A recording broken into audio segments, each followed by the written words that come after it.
Good afternoon, Happy New Year. I hope 2026 is filled with health, wealth and happiness for all of you, however many people may watch this video. This is a video about my 2026 reading challenge. So I do a lot of yarny content, but I do love reading as well as one of my other big hobbies. I split my time between yarn and books. So I thought I would include my books this year. So I just finished my 2025 reading challenge and I read 70 books. For my 2026 reading challenge, I've put in 70 books, but I'm hoping I can do a few more than last year, but we'll see what happens. I have several rules for this year, as I am trying not to buy new books, as I have loads. So my rules are, I can read what is already on my shelves. I can read from Kindle Unlimited, because I have that, I pay for that every month. I will utilise that. I can read from Prime Reading, again, pay for that every month, I can utilise that. I can listen to any Audible book that I have on Audible and on Audible Unlimited. So as long as I'm not paying for more to be downloaded, I get a credit every month. But I think this year I'm going to donate my credits to James and let him pick a book each month this year for him to listen to. So he has no idea, he's just staring at me like, what? But that I had already decided to do that a while back, because I have it every year and then James listens to what I've listened to after I listen to it. So I figured this year he can buy what he wants to listen to with my credits, because he likes listening to audiobooks. So I can listen to what I've got and anything on Audible Unlimited that is free.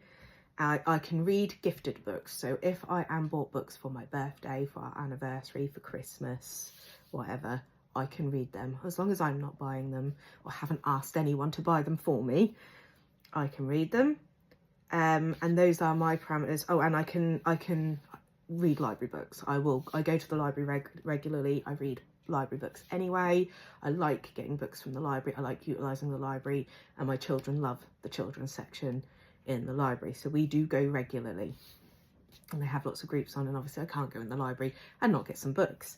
So that is those are the rules for this year. What was that? Did you hear that? Like a scrape, something like that. Yeah. Maybe it was outside, the wind's picking up a bit. Yeah, so those are my rules. I have my books that I am reading for January all set up. I don't know. Yeah, the wind's starting to come through the window and move stuff. The wind must have changed. I don't know if I'm going to finish all of these books. There are a lot of books, but some of them I did start in December. And then I got sick, and I got very sick to the point that I couldn't even read. So I had like a flu, but it was really bad. It lasted.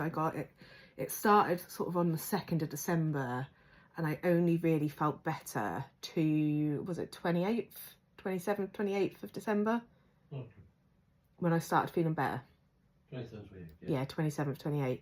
So I was ill for the entire month, which was not fun, I tell you. And I don't get the flu vaccine because I have bad reactions to it and end up in bed for a couple of days. But I'm going to get the flu vaccine next year, because I would rather be in bed for 2 days than an entire month. That's my choice. That is what I'm doing. Anyone else can make their own decisions about what they get. But I'm picking the lesser of the evils, I believe. I know I have a bad reaction to it, but that bad reaction only puts me in bed for about 48 hours, whereas the actual flu put me in bed for nearly an entire month, and I really genuinely thought that I was going to die. So I don't want to do that again. I don't want to feel like that again. So for January, my books, I'll start with physical books. So I got gifted from James. I've been thoroughly spoiled this year. 2 books. I saw them when they came out and mentioned them to James, and James went, "Don't buy them! Don't buy them!" So first off, one of my favourite authors is trying his hand at cozy cozy, a cozy fantasy book. It's Peter V. Brett, Butter Cookies and Demon Claws.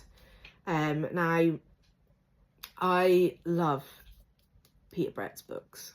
I read all of the Demon Cycle books, and I have read up to and including the newest available, except for this one, set in that sort of universe of the what's the name of the other series? We've got the Demon Cycle and then the follow-on. What? Nightfall Saga. For some reason, my brain keeps saying Foresight Saga, and obviously I know that's not right, but that's just what keeps happening. So I've read like the Hidden Queen and the Desert Prince on that as well, but the new one's coming out. Is it this year? Or is it next year? I don't know. Well, that doesn't help me. You clearly do know. It's this year, isn't it? I don't know. Oh, for crying out loud. It's coming out at some point. It's this year. It's this year around about my birthday, isn't it? I don't know. Highly recommend Peter Brett's books. I was hooked from the first one, and I hated waiting for the next ones to come out. I am not patient. But every time a new book comes out, I read the whole series again. They're fantastic series. They are harsh. They are not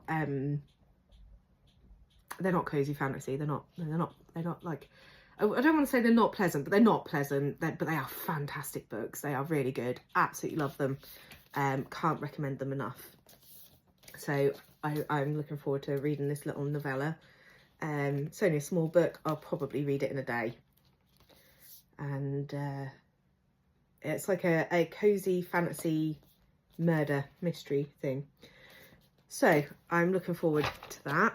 And then the next in the series next in that sort of universe by Travis Baldree. So Travis Baldree, which you probably know, wrote Legends and Lattes and Bookshops and Bonedust.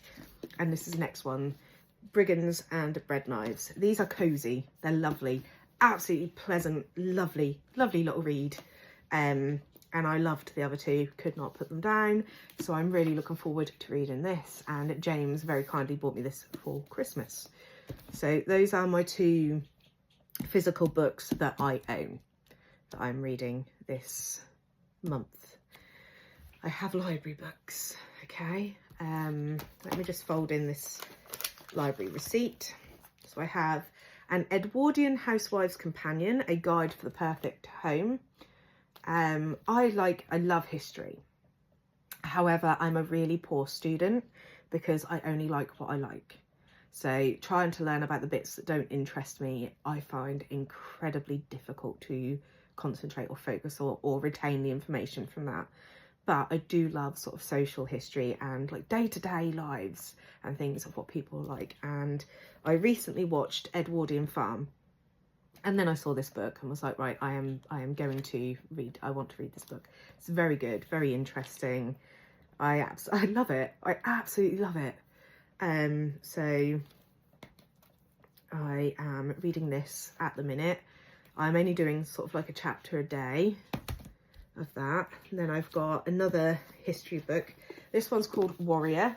I started reading this ages ago and then ran out of time and didn't finish it. So when it was back in the library, I've gotten it out again. It's A Life of War in Anglo-Saxon Britain by Eduardo Albert with Paul Gething. And I really like this. The bits where I've read up to, I like. So I'm going to finish this off in January and then take it back. I think I have to take these ones back on the 7th. So I'm probably going to read these ones first. I've got in my monthly knitting book. So what I do with these is I find them in the library, I bring them home and look through them, and if there's anything that I really want to make, I then buy the book. So that's just how it works, because I don't really want to buy the book if then I'm not then going to use it. So I like to try it by the library first and then decide on whether to buy it or not. And I've had a quick flick through, but I will have more of a look now that my brain can function again. So I have that. And then I have, and that's by Megan Goodacre, And then I have The Book Eaters by Sunyi. Again, another library book. I am 31 pages into it. I am enjoying this.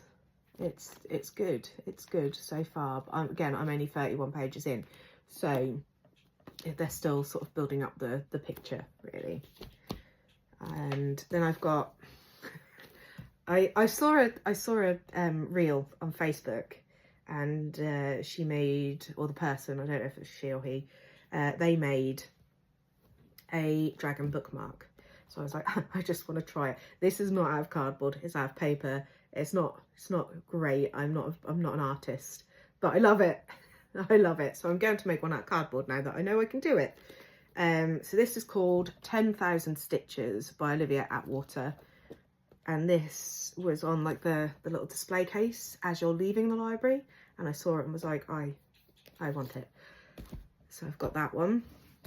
Then we've got A Fire in the Sky by Sophie and Jordan. And this is a fantasy as well. And I don't know why I picked this up. I don't know why. I think because it said dragons on it. I'm really that simple. I you know. So I am going to read it. I will read it. And then we have When the Moon Hatched. Now, I've seen this floating around a lot. I started it on Kindle, and then I went to the library and saw the hardback version and thought I'd actually like to read the physical copy more than on the Kindle. So that is what I'm doing. Again, I'm right at the beginning of this. I'm on page 33. This I'm really enjoying this though already. This is good. I like this. I do like this one. So I don't know which one I'm going to read first. I will just see what mood takes me and go from there. So those are my physical books that I'm going to read. I don't know if I'm going to finish them in January. Probably not, but we will see what happens, because I've got a lot of knitting and that to do. And obviously we've got day-to-day lives as well, and I have to sleep sometime. I wish I didn't sometimes, but I do. So on Audible at the minute, I've just finished the fourth in the Meg series by Steve Alton. I've just finished that one. Very, very good. Love those books. They are aggressive, they are bloodthirsty, and sometimes you just need to read about a giant shark eating people. Just I don't even need to explain myself. It's just what you need sometimes. And I finished Quicksilver in December. I enjoyed it. I thought it was very good. So I've just started listening to Brimstone. Quicksilver I read as a physical book that I'd bought myself last year. I don't have Brimstone, so I used my December Audible credit to get it. So that's what I'm listening to on Audible at the moment. I only started it this morning. I'm only about 5 minutes in, so I don't have a lot to say about that. And then on my Kindle, I got recommended to me, there was two books, and I think they're both sort of, you don't have to think about them much. They're very easy reads. So you've got Sun-Kissed Colorado, which is like a rom-com with spice. And then Hunter, which I think is a dark romance with spice. But I haven't started Hunter yet. And I'm 3/4 of the way through Sun-Kissed Colorado. Not my usual type of book that I read, but I am enjoying it. It's funny. It's really funny. And I like that. I like how funny it is. I do a lot of laughing when I read it. It's not heavily spiced, but it's funny, and the banter between the two main characters is great. It's absolutely great. So those are my books. So I think I've got 1, 2, 3, 4, 5, 6, 7, 8, 9, 10, 11 books, which I'm probably not going to have enough time to finish all of them. I might have to renew some and put them over to February. We will see what happens. I don't always read all the time because I don't always have the mental capacity to read all the time. If I'm having like a foggy day, then I can only sort of reread or re-listen to something I've heard before, or I just simply won't take it in. But I also have the same thing with knitting and crochet. If I have a brain foggy day, I can't concentrate enough to do anything more than either garter or stockinette. So we'll see what happens. If I have a very good month, then I will read all of these and I will get all or most of my projects done. It just depends on the sort of month we have, but that's what I've set myself. I'm not going to stress myself out. This is all meant to be fun for me, something that I enjoy doing, but I like to talk about it, and I don't always have people to talk to about it, that's where you lot come in, because I can talk about books as much as I want, and if you don't like it or you find it boring, you just don't have to watch, so that's fine. So that is it for today. I am going to now go and cast on my January cast-ons and then continue reading one of these books. And I don't know which one to pick, so I might get James to pick it for me, because that's what I usually do if I can't make the decision myself. I say, James, pick one of these books, or James, pick one project to do, or he'll do heads or tails, or I'll write them all down and screw that all up and just randomly pick it out of a bowl. That's probably what's going to happen, because I'm not very good at making decisions at all. So that's it for today. Thank you for listening, and if you want more bookish content, comment and let me know. Like and subscribe if you like this sort of stuff, and I will see you soon. I'm planning to do a video every time I finish a book, just to talk about the book that I've read and what I think about it. I will try my best to not give spoilers. If there are spoilers, I will let you know that there are spoilers and tell you when you can drop back into the conversation. I will do my best to not do spoilers. That's because I hate spoilers myself. So I will talk about what I can talk about in which way I see fit, depending on the brain fog. So that is it for today, and I'll see you soon. Bye.